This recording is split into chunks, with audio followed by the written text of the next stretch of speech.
I think this might be my very favorite holiday. It's so uncorrupted. You didn't have to buy anything. You didn't have to put together something outrageous. You probably did spend quite a bit of attention to the menu for today. But it's very homespun. It really represents who we are. It's the best of us. And it's so wonderful because it doesn't happen anywhere else in the world like this. Canada borrowed it from us, and they do a nice job, but they do it earlier in the year. Thanksgiving is a purely American holiday. It comes from history, and it unites us all. This is one of the few days that all of us are focused on the same positive thing in our country. So, no wonder everyone feels so good. I actually think that's the best part of Thanksgiving, is that everyone is happy. It doesn't mean that those of us bearing terrible burdens right now don't feel them deeply. But deep down, all of us are happy. We feel grateful for all that God has given us. And that teaches a very important spiritual lesson. A lot of us are tempted to think that when we're happy, then we can feel grateful. But that's not how it works. It isn't happiness that makes us grateful. It's gratefulness that makes us happy. Gratitude is what makes us happy, not the other way around. As a matter of fact, if someone were looking for how to get close to God, let's say someone came in here seeking how to get close to God. I don't know God very well. I've never really gone to church. What can I do to start?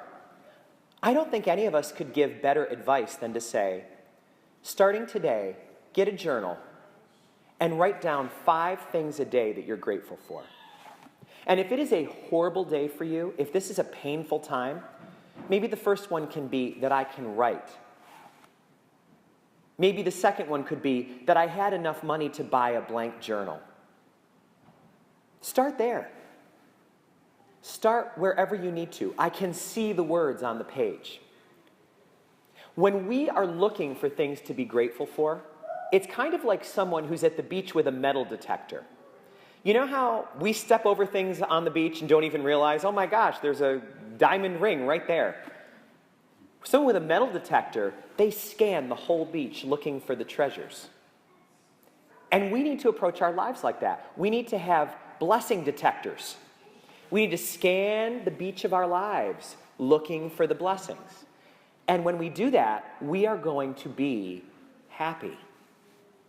It isn't happiness that makes us grateful. It's gratefulness that makes us happy. The Jewish people have a great way to remember this. Every Passover, they have this song that they sing. And the words are Dayenu. And the word Dayenu is Hebrew for, it would have been enough, Lord. It would have been enough. Dayenu. And they say it like this. If you had just brought us out of Egypt, but you hadn't punished the people who oppressed us, that would have been enough.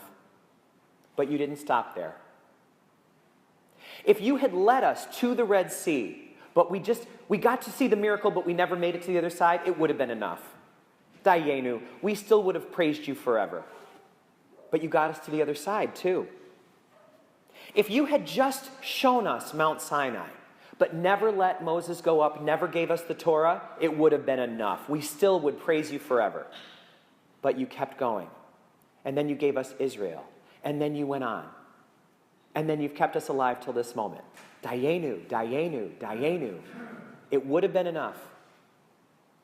We would be indebted to God forever just for being alive.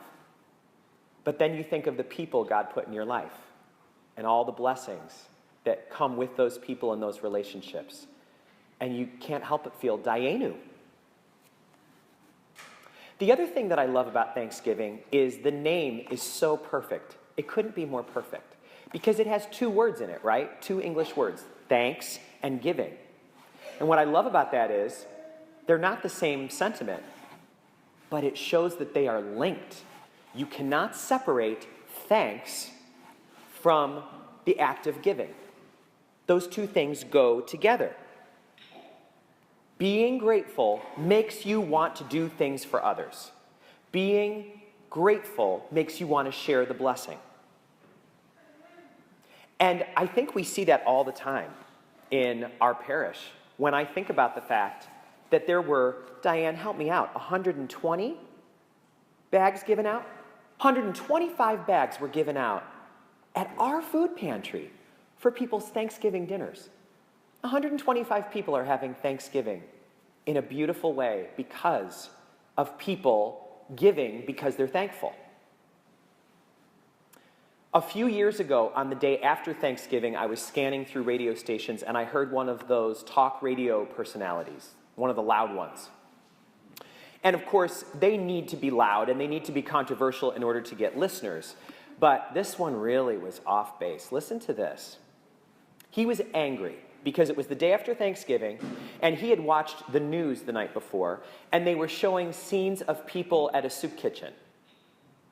And his response to that was, there goes the media again, trying to make me feel guilty for what I have. They're trying to make me feel guilty. They're putting in my face that there are other people who don't have that. Well, I've worked for what I have. I'm entitled to have a day where I'm grateful for what I have without having to have all of that guilt shoved in my face. He's got it exactly wrong. I'm entitled to a day. I deserve. Those aren't the words of Thanksgiving. Those aren't the words of Thanksgiving. Thanksgiving reminds us we don't deserve. We're not entitled. It's all a gift. And I will tell you that there were a lot of volunteers over in our food pantry earlier this week.